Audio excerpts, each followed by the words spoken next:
दो दोस्त राहुल और मोहित एक छोटे से गांव में रहते थे। दोनों बहुत अच्छे दोस्त थे और हर काम में एक दूसरे का साथ देते थे। एक दिन उन्होंने सोचा कि चलो जंगल की सैर पर चलते हैं। दोनों जंगल की ओर चल पड़े। जंगल बहुत घना था और वहां रास्ता खोज पाना मुश्किल था। कुछ समय बाद दोनों रास्ता भटक गए और डरने लगे। मोहित को अचानक याद आया कि उसके दादाजी ने कहा था कि अगर कभी जंगल में रास्ता भूल जाओ तो एक ऊंचे पेड़ पर चढ़कर देखो, ऊंचाई से रास्ता दिख सकता है। मोहित ने तुरंत यह बात राहुल को बताई और राहुल ने सहमति जताई। राहुल ने एक बड़े से पेड़ पर चढ़ना शुरू किया। पेड़ पर चढ़ने में उसे काफी मेहनत करनी पड़ी पर वह हार नहीं मानी। आखिरकार वह पेड़ की सबसे ऊंची शाखा तक पहुंच गया। वहां से उसने देखा कि जंगल के पार एक नदी बह रही थी और उस नदी के पास गांव का रास्ता था।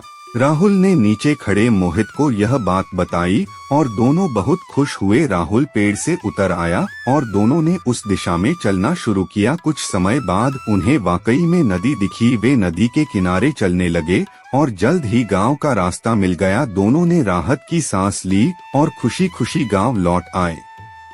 गांव पहुंचने पर उन्होंने इस अनुभव को गांव वालों के साथ साझा किया। गांव के बुजुर्गों ने दोनों की तारीफ की और कहा, इस घटना से हमें एक महत्वपूर्ण सीख मिलती है। जीवन में जब भी मुश्किलें आए तो घबराना नहीं चाहिए। ठंडे दिमाग से सोचो और सही रास्ता खोजो। कभी हार मत मानो क्योंकि हर कठिनाई का हल होता है। राहुल और मोहित ने इस सीख को हमेशा के लिए अपने दिल में बसा लिया। अब वे हर मुश्किल का सामना धैर्य और समझदारी से करते थे। उनकी यह सीख उनके जीवन में बहुत काम आई और वे दोनों जीवन में हमेशा सफल होते रहे। इस कहानी से हमें यह सीख मिलती है कि कठिनाइयों में घबराना नहीं चाहिए। समझदारी और धैर्य से काम लेने पर हर समस्या का समाधान मिल जाता है।